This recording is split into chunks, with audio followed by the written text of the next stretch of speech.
Hi everyone, welcome to the latest edition of Pro Wrestling Defined. I'm your host, Jonathan O'Dwyer, and special guest on the show today. The first time I've had a returning guest on the show, a great friend of mine, wrestling legend. His incredible life story is chronicled in the hit movie The Masked Saint, and he wrote the book based on his life as well, also titled The Masked Saint, and his latest book, Harold's Heavenly Christmas, which you can get on Amazon.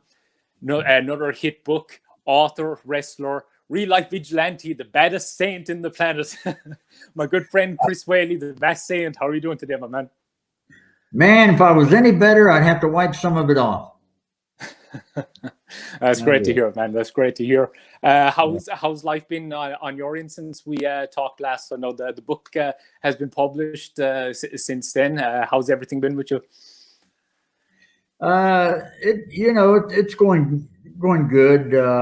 I think when was the last interview? Was that in November? Was it? I think it was, yeah, about end of October, November, thereabouts. Anyway, yeah, for sure.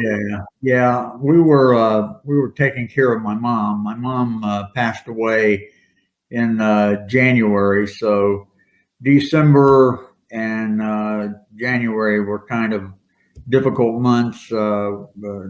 December taking care of my mom, and then in January, that last week was pretty rough with her. She had pancreatic cancer, and so had a couple of rough months. And since then, we've just been trying to get back into a little bit of normalcy, if there is such a thing. And we're very blessed. We have a great governor of the state, and so he's opened things up here. And we're a lot like Texas. Texas has completely opened up, and ever since we've opened up, our COVID numbers have gone down. So Wow. That's a great thing. We still have to wear those stinking masks, and I hate wearing those stinking masks. But me too. We'll have to do it until they lift the ban on them. But, I hate them as well. Like, I was doing my shopping earlier on and have to wear them. My mouth, my throat always gets dry after wearing them. Like, so I can't stand them. But yeah, it's hopefully things start to pick up soon, and like you said, we can get back to some degree of normality anyway. But when are you going to come to Florida? It's out of my price range for now. I was supposed to go there last year for WrestleMania. And that's when, the pandemic first hit. And that would have been my first WrestleMania as well. And I would have been doing WrestleCon, the whole fan fest and everything that weekend. And it would have been my first time, invested quite a bit into it, into going. And, I jinxed it. Your only cost will be your plane ticket over here, because when you come over here, I'll pick you up at the airport. You can stay at our home, and I'll take you around, and so it won't cost you anything once you get here, but it'll just cost you to get here. Cool, man. And hopefully the one I don't know, would you call it a positive, but the one thing from all of this craziness and everything, flights are going to be a lot cheaper. Well, they'll probably rocket them up when everything really opens up, but it's still pretty closed off. Like, there's if you travel out of the country at the moment, there's you have to stay at like a hotel. You have to completely restrict your movements for 2 weeks when you come back into the country. All on your own expense and everything as well. So it's awkward enough that way for the moment. But hopefully, fingers crossed now for WrestleMania now next year, and we can hook up over there. That'd be absolutely awesome now to finally meet you in person. Yeah, it'd be great.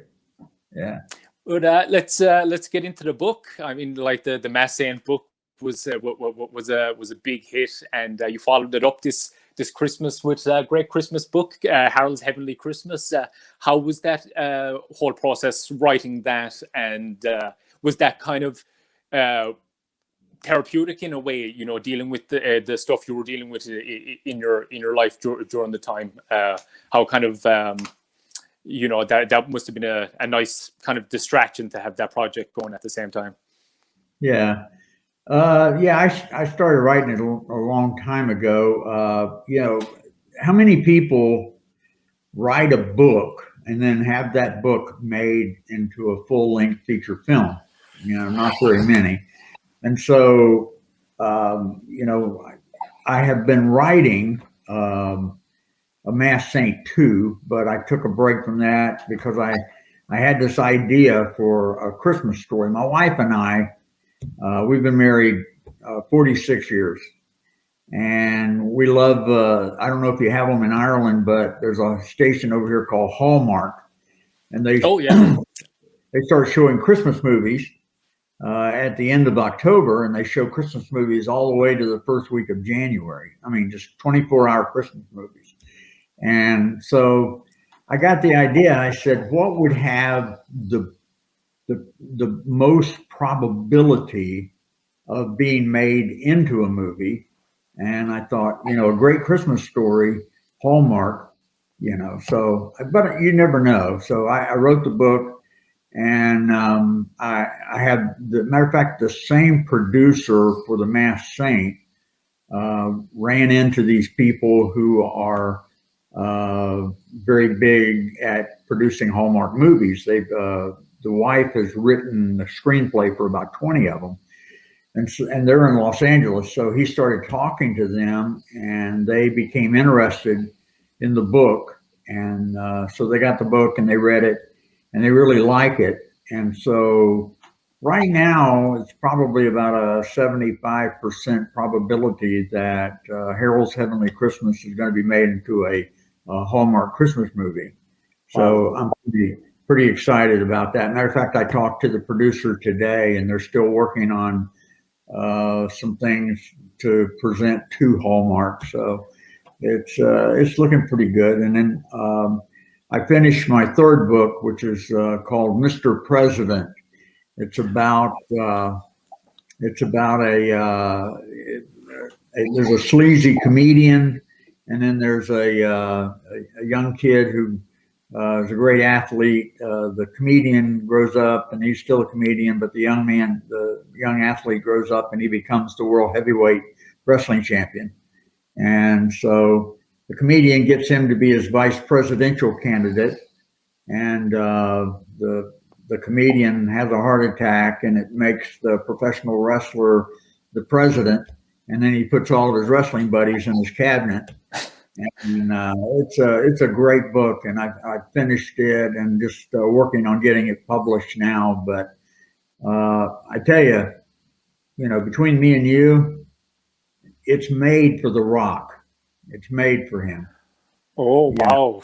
Interesting. But, the possibilities, since he owns his own production company and he's the #1 star, in America, probabilities are very low. But if he would look at it, it's made for him. It really is.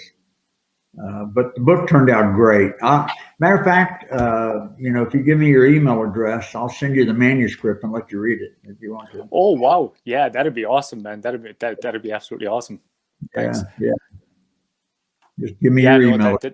That sounds really interesting. And let's hope. I think the Rock has. Let's hope so. It's very, very interesting. So very, very interesting story. I'd say somebody will definitely pick it up anyway. Yeah, I hope so. Yeah. But speaking on the wrestling end of things, I just recently, thanks to yourself, thank you for the hookup.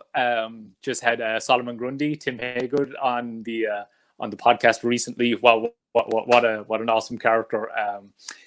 The two of you go way back. Talk about your memories of working with Salomon Grundy. Yeah, Salomon Grundy. I said to you, I think when I told you about him, he was the best big guy in the business. Other than Andre the Giant.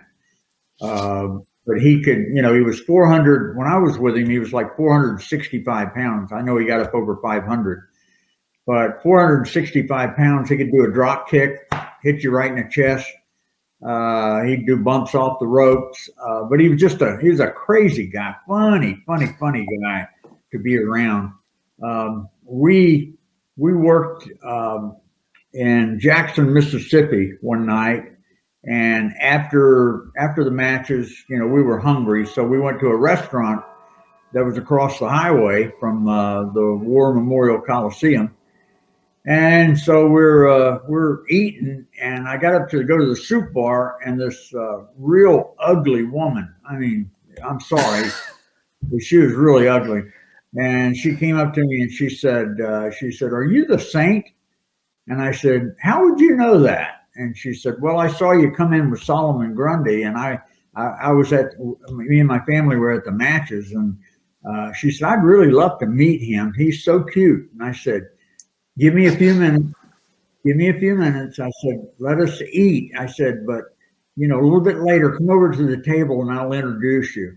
And she said, "Oh, that would be awesome. Thank you. Thank you." So I went back to the table and I said, "Hey, Grundy," I said, "Man, this good looking woman was talking to me at the soup bar. And she really wants to meet you." And he's a real humble guy. He went, "Oh, shoot." And I said, Yeah. I said, "She's gorgeous." And so we kept talking, and he had his head down, and he was getting something to eat, and you hear this voice, "Hey, Grundy."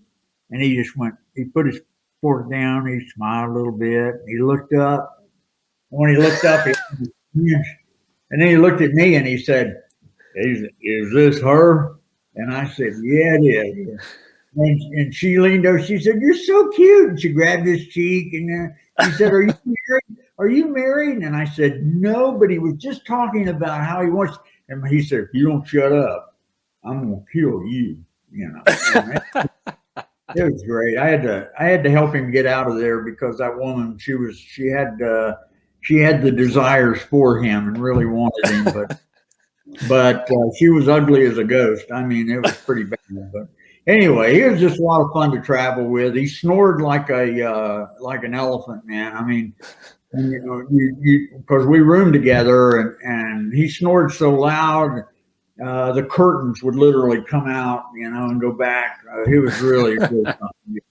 But he saved my life too. He saved my life. Oh wow! We were in a hotel room, and we were in a tag team match, and forget who the other guy was, but one of them was Iceman King Parson. And the finish on the match, Iceman gave me a standing suplex, and he brought me down hard, and I had a bad concussion. And when I got back to the room, I was real wobbly, and I was just going to lay in a tub of hot water, and I filled the tub up, and I passed out and fell into the tub, and Grundy pulled me out of the tub. So Wow! hadn't it been for him, I wouldn't be around.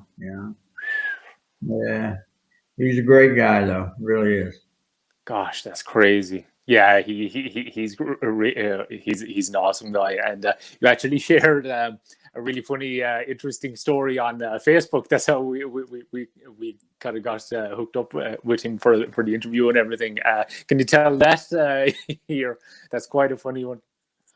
Oh, with my wife. That's the bathroom. Oh yeah. The $10 bill story. Yeah, we got to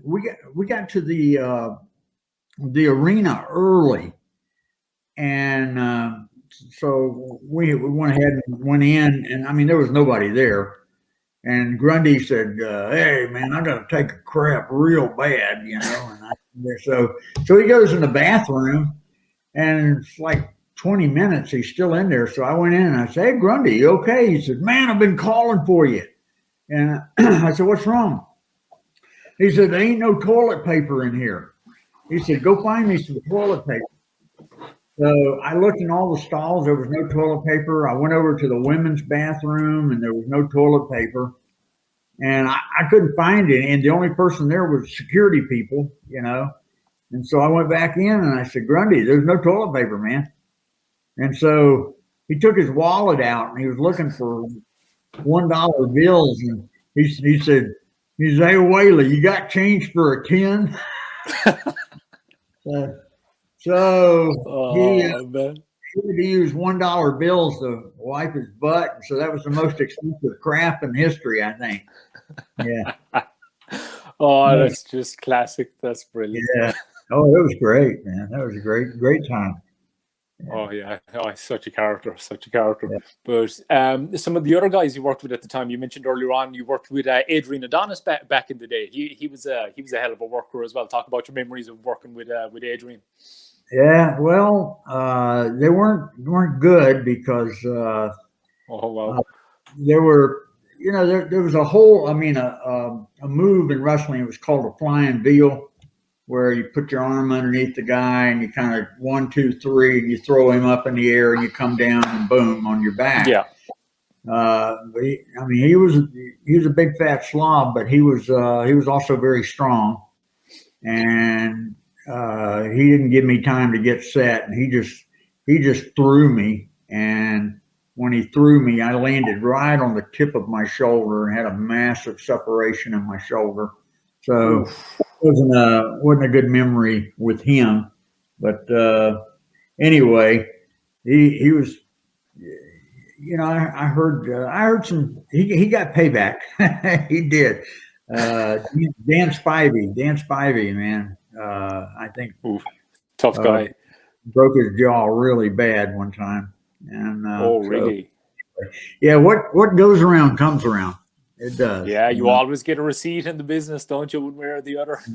Yeah, and there were just some of those guys that were like that, and but I hate talking about him. God rest his soul. I know he's gone. So. But anyway, he was a unbelievable talent, and he of course went higher up in the business than I did. But anyway, not all memories are great. Not all memories are great. You have some bad. Yeah. Sure. And those were the dues you paid in the ring then as well, so it's all kind of part and parcel of it then as well. But Cowboy Bob Orton Jr. Was another name you brought up. Any particular memories of working with him?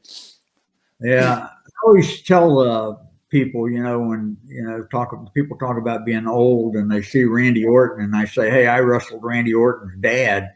And then that was when Blackjack Mulligan was still living. And Blackjack, he said, I wrestled his grandfather, who was Bob Orton. But Bob Orton Jr. is one of the absolute best in the business. I mean, he's one of the greatest people in the world to work with.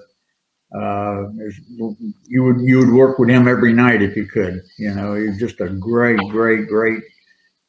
athlete, great in the ring, great moves. He was just one of those guys that you'd work against him every night if you could. Great guy. Yeah, and he was quite an innovator as well. I'm pretty sure he invented the superplex off of the top rope as well. He was an amazing talent, and Randy has really followed in the footsteps amazingly as well. He's had a really long career. He's still on top now, even so it's a pretty impressive lineage there. Yeah. I saw him a couple of years ago. We both did this thing in Atlanta. It's like a fan fest, WrestleCon, whatever, and he was there, and just always good to see him. I was never a big star like he was and all, but he pretty well treated everybody the same, and he was just a real super nice guy. And that matter of fact, Road Warrior Animal was at that thing too, and tragically, it wasn't much longer after that he died. So yeah. So, but that's a great thing about those fan fests and WrestleCons. You get to see some of the old guys, and it's great that people still remember you and things like that. So that's good. I got out of wrestling at the height of my career. I was 34 years old. It was 1988. You know, the WWF, not the WWE, but the WWF was really just, you know, going gangbusters. Vince had a national contract. All of the talent in the territories were heading, you know, towards the WWF. And so I was 34 years old, and you know, getting at that point where I was getting breaks and starting to have some good things happen to me. And so I graduated from seminary in May of 1988, and then I went to my first church. So you know, I got out of wrestling, became a pastor, and it happened, you know, really quick. But I just, you know, I missed the days in the wrestling, but being a pastor for over 30 years, I wouldn't change anything. But those 10 years in wrestling were great. They really were. Yeah, I'm quite envious. Like I wanted to work in. I really always wanted to become a wrestler. Like, and like physically, it just couldn't happen for me because of the condition that I have. But so like, anytime, you know, when I'm getting, you know, wrestlers on and everything, like, you know, I'm quite envious of anybody that got to step into the ring and lace up the ropes. Like, so it's. Well, how about being a referee? I see. That's the thing. Like a lot of people were kind of saying that to me for a long time, you know, because I actually went to a training school over here. This would have been back in 2006. Yeah, 2006. And I was still only a teenager at the time, like, but you know, I was obsessed with getting into the business. Like, and Sheamus from WWE, he was still, you know, just wrestling around here in the independents at the time, and he was the head trainer at the school. And you know, like physically, you know, I was a fair bit worse off at the time, you know, with the condition that I have. And when I went to the training school, that's when, you know, the light bulb went off. Like, you know, that there's no way in hell I'll be able to physically do this. Like, you know, especially seeing the ring set up and, you know, how solid that was, and just the athleticism. It's just completely different when you see it up close, no matter how much you think you know about the business from the outside in. When it's right there in front of your face, it's just a completely different thing. Like, so after that, like, people were telling me to get into different avenues and everything, but I just couldn't do it, you know, because it was just kind of too hard to put it away, to put the dream of being a wrestler away. So like, I kind of, that's why, you know, starting this podcast was a big thing for me, because like I kind of procrastinated about doing something with wrestling for so long that you know, it was cool to start this. So I'm involved now in my own way anyway. So that's that's a good thing. You know, you're a good talker. You could be a good heel manager. You could be a good heel manager and be the talking end of that. So don't give up. Keep going, man. You could do it. Never know. You might see me pop up on the screen sometime. You never know. If anyone needs a manager, hit me up. I think it'd be great. Yeah. You got to come up with a good name, and of course you got to learn how to scream. You know. Oh yeah. Well, like, I'm quite loud as it is. I have to kind of level it out a bit, even coming on these, you know, because I get quite enthusiastic talking about all this stuff, like, you know. So I have to tone it down a bit. So the screaming element won't be an issue. And if you've seen any of my acting clips as well, I can turn up the voltage when needed as well on the acting side of things. Yeah, well, you know, you can do it. I just don't want you to give up your dream, man. If you want to get into it, you do it, because but you got to have a signature. You got to have a signature thing that you say, or a sound that you make. For instance, everybody knows what this is. Woo! Who does that? I'm gonna have to give that some thought. Yeah. So you got to have a signature phrase or a signature sound or something like that. You got to come up with that people can lock onto, because everybody does the Ric Flair. Woo! You know, everybody does that. He's even doing commercials. Ric Flair is doing Yeah. commercials here in America for Car Shield, doing Car Shield, and he'll say, "It'll get rid of this, woo! It'll get rid of this, woo!" He's doing that. Yeah. He's in rap music videos and everything now as well. Like, you know, he's having a complete resurgence again. Like, it's funny to see, and it's interesting that you make that point as well about like the signature stuff. Like I heard somebody making kind of the point there recently that like that's something that's really missing today. Before, like, one of the kind of key elements to being successful in wrestling is like having those signature things, not only in your verbiage and everything, but in like in your mannerisms or whatever. Like like he was saying that if you can do something that somebody can impersonate, that's how you know a wrestler is successful. Like you just said now with the woo, you know immediately that's Ric Flair. You know, if you roll your eyes back in your head, you know immediately you're impersonating the Undertaker. Like, you know, those kind of things, and that's something that's kind of missing now, I think, isn't it? You know, like a lot of the guys it kind of blends in. I find that with a lot of the guys now, it's a little bit vanilla. You know, it's starting to make a little bit of a comeback, I think. But yeah, I think it's a little bit vanilla these days. Yeah, I think I told you the last time. Yeah, I don't even watch it today because it just I just prefer the old school, and so I hear about some good things, and they'll tell me, "Hey, you need to watch this," and I'll go in and watch it. Yeah, I'll do that and all, but I just don't make it a habit of it. But I would love just to see a resurgence of the old school coming back. When, you know, in my day, it was, I don't know, I just thought that was the best time in wrestling, and it just changed a lot, you know, and that happened because of Vince McMahon. But I still think there's some great workers out there, and just, you know, go back to the old school. That's what I'd love to see.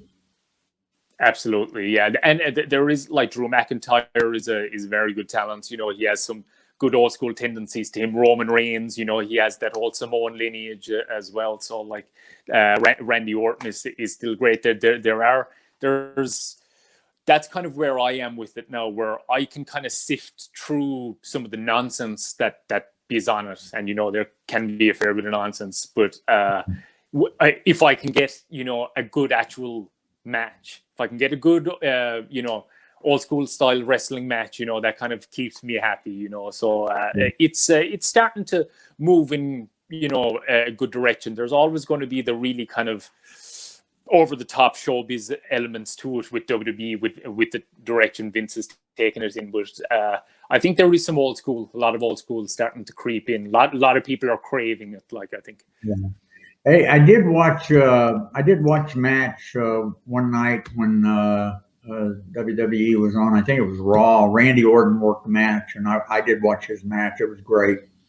Yeah, he's still great worker. Did a great job. Definitely. Yeah. And we spoke about him a bit on the last interview we did. I was just wondering, did you work with him any more than that? The Ultimate Warrior. I think he was Dingo Warrior in Texas. You spoke about, like, the time you worked together, and, you know, he was pretty stiff, and you were waiting for him in the locker room. But did you have much other interactions with him after that, or did you ever work together again? No, we never worked together again. You know, just to say, hey, bro, how you doing? That's it. You know, but we never worked again. And you know, another thing, I had to make some priorities when I was in the business. I think the divorce rate among professional wrestlers is off the charts. The ones that do get married, but, you know, my wife and I have been married 46 years. We have two wonderful daughters. My oldest daughter, Carrie Allison, is 42. My youngest, Casey, is 39. And, you know, they were little girls whenever I was in wrestling, and they came first. My wife came first, and they came first. And so there were opportunities that I had to go and work where I just, rather than take those opportunities, I thought that my main priority was my family, my wife and my girls. And so, I stayed home to do the dad thing for my girls, or stayed home to be the husband, that my wife needed at that time. Plus, the last 3 years I was working on my master's degree at Southwestern Seminary, and I was taking a lot of hours, and so I wanted to do good in school because I wanted to get my doctorate. And you have to have great grades in order to get into the doctoral program. And so I don't have any regrets for that, but there were a lot of opportunities that I could not take because I put my family, I put God first and my family second. So I just wasn't able to do some things that I would love to have done, but I made the right decision. Definitely, it paid off in the end, and like you said, the rate of divorce and family kind of turmoil from the business, especially from that era, 80s and 90s, from the road schedule and everything that was back then, that was pretty gruesome. Yeah. There was a lot of carnage left behind with a lot of that in terms of family life for the wrestlers. So I think you definitely made the right call. And hey, how many wrestlers have had movies made about their lives and books based on it and everything. So still in the long run, it all paid off. Yeah, it did.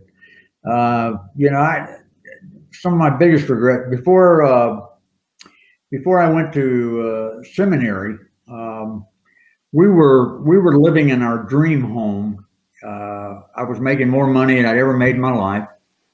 We were living in our dream home on a lake in Lakeland, Florida, and it was just a beautiful home. We were driving brand new cars, and we could do anything that we wanted to do. And so I answered God's call into the ministry, and so we had to sell that home and everything in it, and then move 1,400 miles away to Fort Worth, Texas, and living in a 600 square foot duplex after that. So I take all of my memorabilia, my wrestling memorabilia, which in that days they were on VHS, VHS, VCR. Yeah. And so I had tons of old ones here. Yeah. I had boxes of my matches, and then I had pictures with wrestlers and all this great memorabilia, and I put it in my mom and dad's storage building that was next to their garage. And we took off to Texas. Well, hurricanes are a normal thing in Florida. You have hurricanes every year. Yeah. And so we had a hurricane that came through. It ripped the top off of my mom and dad's storage building, and it destroyed all of my tapes and destroyed all of my memorabilia. So, that breaks my heart. I go see my buddy Johnny B. Bad, Mark Miro, and Mark. When you walk into his place, they're just picture after picture, a picture of him and Muhammad Ali, a picture of him and Smokey Robinson, him and Hank Aaron, him and, he's got all these pictures, big pictures of him and The Rock in the ring, big pictures of him and Steve Austin in the ring. And he's got all of these stuff. He's got his belts, and he's got pictures and all kinds of stuff, And I tell him, I say, I am so jealous, that you have all of this stuff, and I lost all of my stuff. So, but anyway, every now and then somebody will throw a photograph my way or something. So I make sure I hang on to everything I get, and so that's a good thing too. Definitely. And so from your wrestling career, who would you say was your favorite person to work with through your wrestling career? You know, I have a good friend that I got into wrestling with. We got in at the same time. His name is Mike McClaskey, and Mike worked. I don't know how long he worked. He worked as a college boy. He worked as the evil Prince of Naka. He worked under several names, but I guess it's because we got into the business together. We had several matches throughout 10 years, and even some benefits that I did after I became a pastor. And he's not the big star, but he was my favorite because he was just a great worker. But some others, Buddy Jack Roberts of the Freebirds. Yeah, unbelievable worker. I wrestled four world champions, and flamboyant Erich was they called him the junior heavyweight champion. And I worked against flamboyant Erich, and he was another great worker. I mean, he was smooth as silk in the ring. And so he was great to work with. Iceman King Parsons, he was strong as a bull, but he was still great to work with. And the Von Erichs were great. Von Erichs were, they're an iconic family, and they grew up with it. It was second nature. Everything in the business was second nature to them, and they were just really great. Some that you would dread getting in there. Bruiser Brody. I got one of my last concussions from Bruiser Brody. I didn't even know who I was after he kicked me in the head. So it was pretty rough. And but and then in the 80s there were a lot of football stars that were getting into wrestling. I was looking on the internet today. Steve McMichael Mongo, who played he played tackle for the Chicago Bears. They just found out he has ALS. He got into wrestling. I wrestled a linebacker for the Houston Oilers. His last name was Birdsong. He was, out of all the football players, he was probably one of the best workers. I worked against an offensive lineman for the Saints, and I did an ECW show. You remember ECW? Oh yeah, for sure. Yeah. I did an ECW show. It was an 18-man over-the-top rope battle royal. It had the Bruiser Brothers in it. It had Tommy Dreamer, Mr. Hughes, Ron Simmons. You remember Ron Simmons? Yeah. Farouk and all. So, and then Ron Simmons. What year that was? I think it was like 93, 90, 92, 93, 94, one of those years. I don't even remember. Yeah, we're gonna we'll look that up. If anybody has a date for that, give me a shout. I'd like to look that up. That'd be cool. Yeah, and Ron Simmons played nose tackle for Florida State. He got drafted. He played in the USFL, the United States Football League. He played, I think, 3 years for the Tampa Bay Bandits. Ron Simmons, great guy.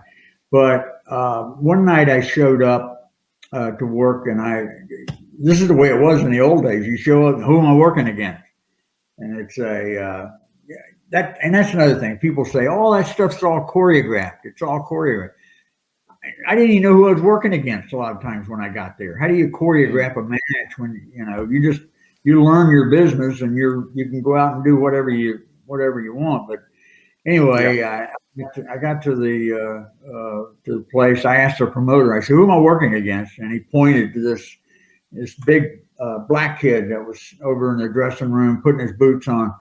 he said he's a football player. He's a nose tackle for the San Diego Chargers. His name was Dewey Forte. And Dewey was, unbelievable, massive guy. He weighed over 300 pounds. And that was the closest I ever came to death because he was very green. He really didn't know what he was doing. And he threw me around like a rag doll. He really did. He didn't know his own strength. And always, my greatest fear was breaking my neck, being thrown and, the guy not knowing what he was doing and throw you on your head or break your neck or whatever. And it came real close that night, a couple of times, the way he threw me.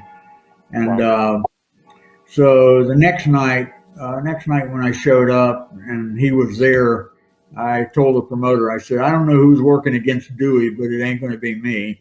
I said, now, if you want me to do a tag team with Dewey, I'll be glad to do that. But put me on Dewey's team, And just, football players, they're great at what they do, but not a lot of them ended up being great wrestlers. But, Blackjack Mulligan, he played football, and he was a great wrestler. Wahoo McDaniel, he played professional football, and he was a great wrestler. But some of them weren't so great. Yeah, for sure. Her name that's like you mentioned the Freebirds. Did you work with Michael Hayes as well? He was quite a character back in those days as well, wasn't he? Yeah. Michael's great worker. Great worker. He really was. He matter of fact, I always thought that he would end up being as big a name as Ric Flair. I really did, because he had the swagger. He was a real talented guy. Played guitar, had a band, sang. And, he looked good physically and just an unbelievable worker in the ring. He had the charisma, everything. And, Terry Gordy, the same thing. Terry Gordy was he didn't have Michael's charisma or whatever, but he was just he was a big guy and great worker in the ring and everything. So, but I did think Michael Hayes would be one of the big names one day. I mean, he got up there, but nothing like I thought he would. Yeah. I think some of what happened there was some of the extracurricular activities that they were getting up to held them back a bit from reaching, the absolute pinnacle of what they could have been. I mean, they were still huge in Texas. That feud with the Von Erichs, that's amazing stuff. And the Von Erichs too, gosh, they were like Kerry, talk about a guy that had charisma.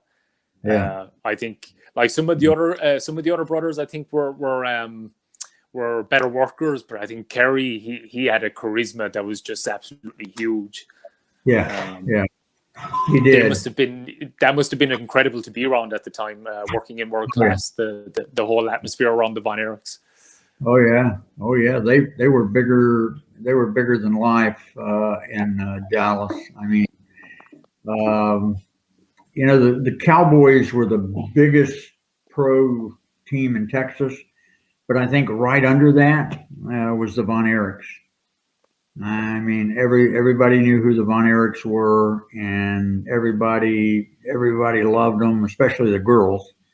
And they couldn't go anywhere without some kind of escort, because they just get mobbed.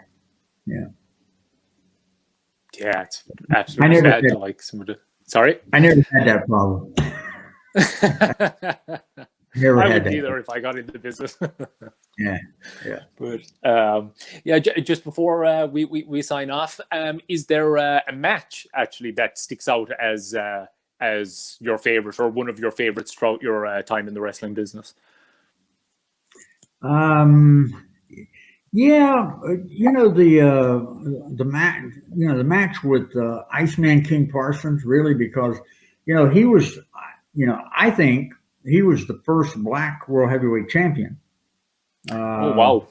And so I just thought that was that was a good deal, Yeah. because, how many people could say, you worked against the first black world heavyweight champion, and man, he was just a, great guy in the ring and all. And so, and of course, how many people get to work against the Undertaker? So that was, that was a great, Exactly.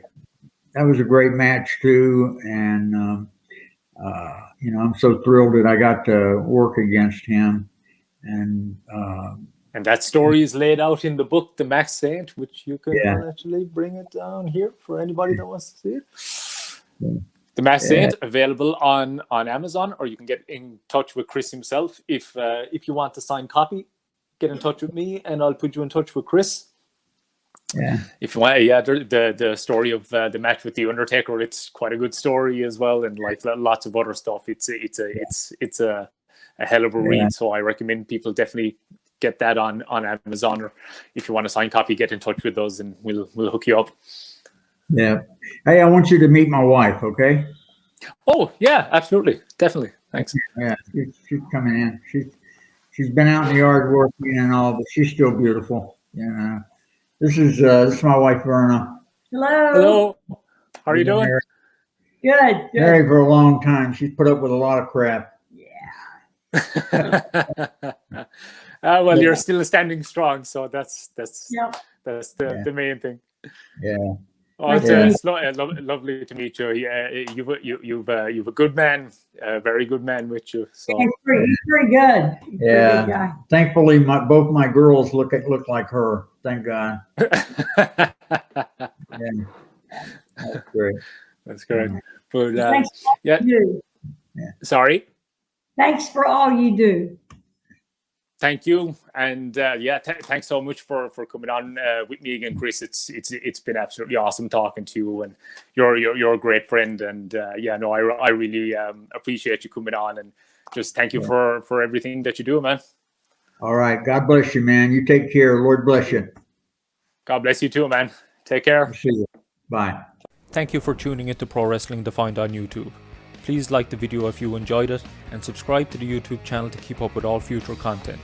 And please follow Pro Wrestling Defined on Twitter, Instagram, and like us on Facebook.